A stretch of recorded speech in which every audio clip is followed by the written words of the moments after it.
शिवसेना उद्धव बाळासाहेब ठाकरे पक्षाचे आमदार सुनील प्रभू आपल्यासोबत आहेत, त्यांच्याशी आपण बातचीत करणार आहोत।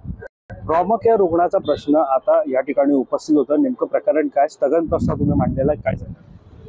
हिंदू हृदय सम्राट शिवसेना प्रमुख माननीय बाळासाहेब ठाकरे ट्रॉमा हॉस्पिटल जे आहे जोगेश्वरीला, या हॉस्पिटलमध्ये ICU रात्री अचानक बंद केलं गेलं आणि मोठ्या प्रमाणामध्ये त्या ठिकाणी रुग्णांचे हाल होऊ लागले। उपनगरामध्ये आपण जर बघितलं तर ट्रॉमा केअर सेंटर हे मध्यवर्ती ठिकाणी आहे, त्यामुळे मालाड, गोरेगाव, जोगेश्वरी अगदी अंधेरीपर्यंतचे सगळे पेशंट जे आहेत ते इकडे आणले जातात। परंतु अचानकपणे जर अशा पद्धतीने ICU बंद झालं तर लोकांची फार मोठ्या प्रमाणात गैरसोय होऊ लागलेली आहे। मुंबई महानगरपालिका प्रशासनाचं याकडे लक्ष नाहीये, अतिरिक्त आयुक्त दुर्लक्ष करतायत आणि याला खऱ्या अर्थाने जबाबदारी सरकार आहे की शेवटी प्रशासक म्हणून आयुक्त बसलेत आणि सरकारच्या अखत्यारीत हे काम सुरू आहे।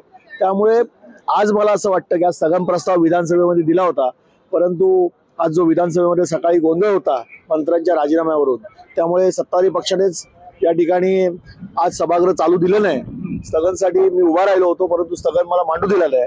परंतु स्थगन मांडल्यानंतरही या हॉस्पिटलला न्याय हे सरकार आणि महापालिका देणार आहे का? आपल्या माध्यमातून मी सरकारला या ठिकाणी सूचना करतोय की येणाऱ्या काळामध्ये 12 तासामध्ये पुन्हा ICU सुरू करावा, अन्यथा या भागात जे जनआंदोलन होईल त्याला जबाबदारी सरकार आणि महानगरपालिका असेल। पण अशा प्रकारे ICU बंद होणं ही किती मोठी घटना आहे, कारण का राज्यातील आरोग्य व्यवस्थेवरून अगोदर महानगरपालिकेच्या आरोग्य विभागाचं एक दुर्दैवपूर्ण घटना आहे आणि फेल्युअरची घटना आहे। याला या विभागाचे जे कोण डीन असतील ते, DMC असतील ते, अतिरिक्त आयुक्त असतील तर आणि आयुक्त हे सगळे जबाबदार आहे आणि आयुक्त ज्यांच्या हाताखाली काम करतात ते मुख्यमंत्री आणि शासन हे देखील याला जबाबदार। आरोग्य व्यवस्था राज्याची कोलमडली आहे का? कारण आरोग्य व्यवस्था बिलकुल शहरातली आणि राज्यातली सगळीच कोलमडलेली आहे।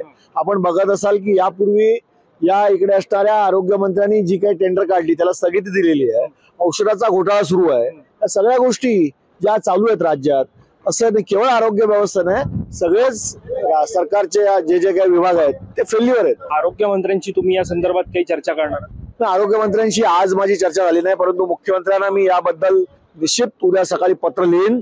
आज मला असं वाटलं की स्थगनमध्ये सभागृहात चर्चा होईल, पण सभागृहात चर्चा झाली नाही, पण उद्या निश्चित यावर चर्चा होईल आणि यावरती निश्चित तात्काळ महानगरपालिकेने मार्ग काढावा म्हणून पुढील सूत्र हलवण्याचं काम मी करणार। एक वेगळा प्रश्न आहे, तुम्ही शिवसेना उद्धव बाळासाहेब ठाकरे पक्षाचे अधिकृत प्रतोदात, मुख्य प्रतोदात, आज उद्धव ठाकरे यांच्याकडून भास्कर जाधव यांची विरोधी पक्षनेते म्हणून त्यांची नावाची शिफारस करण्यात आली। काय वाटतं या विधानसभेत आणि राज्याला विरोधी पक्षनेते म्हणून भास्कर जाधव यांची गरज आहे? निश्चित विरोधी पक्ष नेता म्हणून विरोधी पक्षाला आणि खास करून शिवसेना उद्धव बाळासाहेब ठाकरे यांना हे पद मिळतंय आणि त्यामुळे महाराष्ट्रातल्या जनतेला खऱ्या अर्थाने विरोधी पक्ष म्हणून जे प्रश्न या राज्याच्या विधानसभेत मांडून रस्त्यावरती आणि सभागृहात जी लढाई करायची आहे त्याला ताकदवान असं विरोधी पक्ष नेता आवश्यक आहे आणि मला असं वाटतं की शिवसेना उद्धव बाळासाहेब ठाकरे पक्षाच्या वतीने ते काम व्यवस्थितपणे केलं जाईल। धन्यवाद। यासाठी काँग्रेस आणि राष्ट्रवादी अशी जी महाविकास आघाडी आहे ती एकत्र म्हणून लढाई लढेल। धन्यवाद। आमच्याशी बातचीत केल्या संदर्भात हे होते आमदार सुनील प्रभू। कॅमेरा पर्सन अवधेश कोरीसह मी वैभव पाटील, मुंबई।